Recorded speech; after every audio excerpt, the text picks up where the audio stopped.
Tahu-tahu suruh kendaraan berhenti, turun, begitu turun dibuka ikatan saya, ikatan tutup mata dengan tangan, kemudian saya diseret, tapi samar-samar mendengar kata-kata Yani wis dipateni.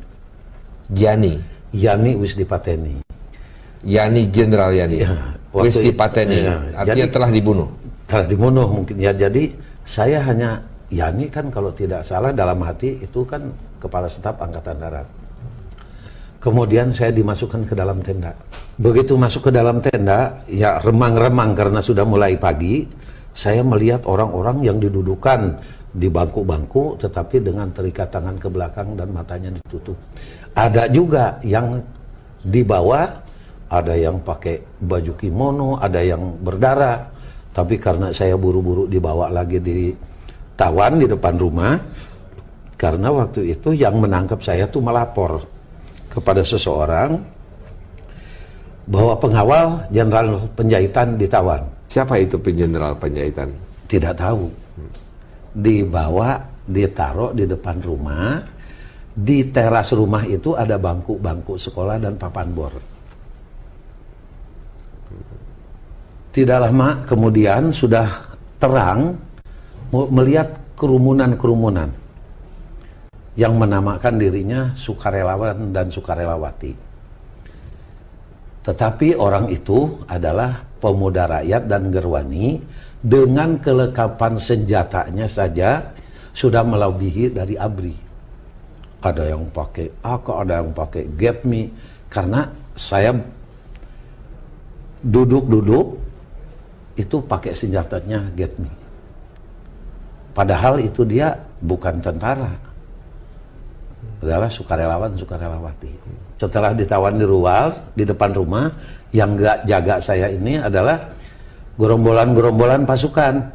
Dari tenda Pak Kitman keluar ditawan di depan rumah. Ya. Tapi dijaga, yang jaga itu disuruh duduk atau berdiri? Duduk. Yang jaga yang ngelilingin saya dari Cakrabirawa. Kemudian melihat ke salah satu tempat kerumunan yang dikelilingin oleh sukarelawan-sukarelawati dengan teriakan ganyang kabir, ganyang kabir, ganyang kabir, satu persatu dimasukkan. Kabir apa artinya? Kabir itu kalau tidak salah sekarang ya yang sudah tahu, kalau dulu kan nggak begitu tahu. Itu kata-kata dari kapitalis birokrat.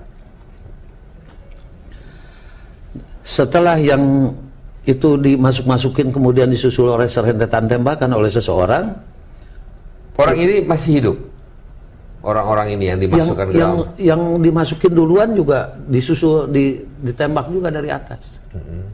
Kemudian yang masih hidup itu dibawa ke depan rumah, yang di terasnya ada bangku sekolah, didudukan, kemudian tutup matanya dibuka, ikatan tangannya juga dibuka, tetapi dengan todongan-todongan senjata. Dia disuruh menandatangani sesuatu tapi kayaknya berontak karena terlihat antara jaraknya kira-kira bangsa 15 meteran.